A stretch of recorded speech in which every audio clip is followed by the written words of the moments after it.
Everybody, I am in East London in Spitalfields, and it's been a long time since posting, so let's just get to it. I wanted to talk about my imaginary world where I owned a restaurant, and I was deciding kind of what the food would be and what kind of like my ethos and my outline to that would actually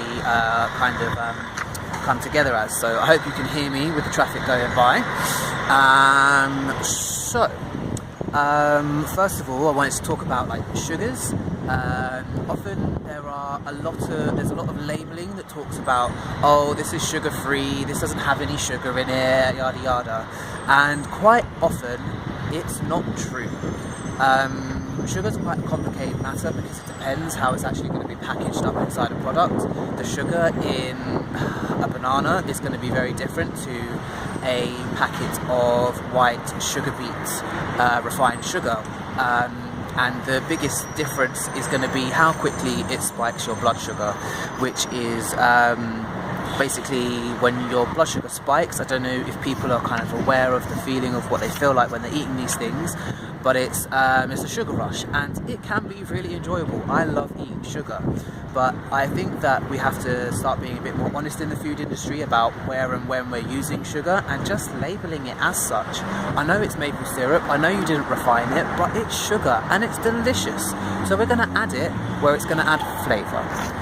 That's sugar. Another thing is that people seem to be terrified of carbohydrates, and they seem to conflate to talk about different types of carbohydrate as if they're actually the same thing, which does give me a little bit of rage as a vegan, because people assume that I'm only going to be able to eat things that are really high in carbohydrates, and some of the foods I really enjoy do have a lot of carbs. Say for example, some places where I will get some staple foods, quinoa or red lentils, will have quite a lot of carbohydrates in them, but there's also shed loads of fibre. And when we start looking at the glycemic index of these foods, it's spiking your blood sugar a lot less than other things. And I think that to compare, a slice of processed white bread to some brown rice and say they're just carbs, it's the same thing, is just you're just missing the point a little bit there. And I'm sure I could do a whole video on that entirely. And if I was designing my menu, I'd be concentrating on using whole fats that were still residing in their natural environment. So that would be a lot of like nuts and seeds, where you also find are actually really high in proteins as well. So if you're looking to get more amino acids, more fats into your diet, they're very, very useful in making you feel full for a long time, as well as the fibre content as well.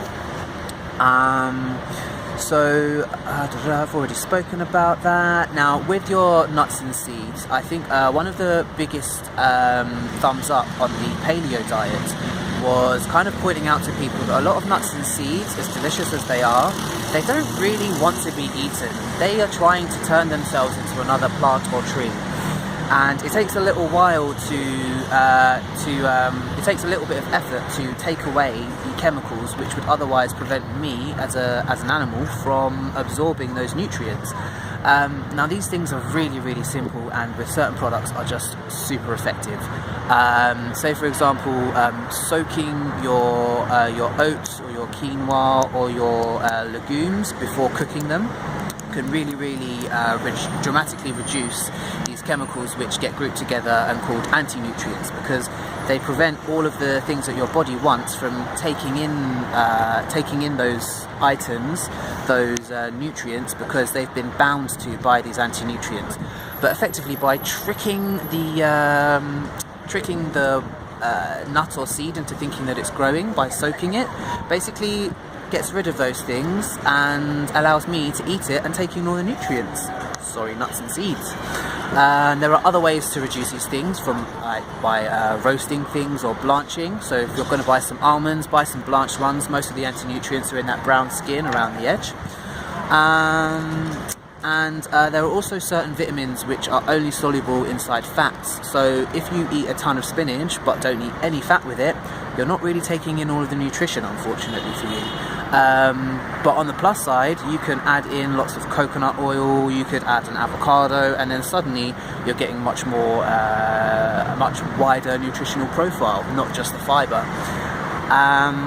I would want to concentrate on making sure that we had the whole omega range in there, and it's actually relatively simple to do if you concentrate on a few particular food items.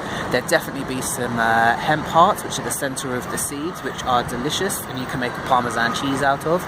By the way, did I mention I was vegan? And the concentration of that, and also like locality and sustainability. I think that there would be the use of certain tropical items in there, like bananas, avocados, but those items I'd need to make sure that they were at least organic, and try to find fair trade sources. And when I get mega rich, I'll go and visit and make sure the farm is actually what it says it is. Because I know a lot of the time when you're getting something that's been sprayed with pesticides and chemicals from abroad, the people who are doing that are not given the proper protective equipment. It's not entirely about just the health of the person eating them, but just the ecosystem, the farmers. It gets very complicated when it comes to food and where it's from. And otherwise, I just want to be sourcing from within Europe and North Africa, which I think is quite a decent circle to radar to get your food from in Europe. I don't think that it would be impossible to make those transport links properly sustainable at some point, even if they're not currently. And what else? Yeah, I think I've spoken about everything. Oh, and homemade vegan milk, because I make really, really good milk. I don't know if you've seen. Anyway, this video is getting really long, and if there's anything you want to say, please say it, even if it was rubbish. Yeah, anyway, talk soon.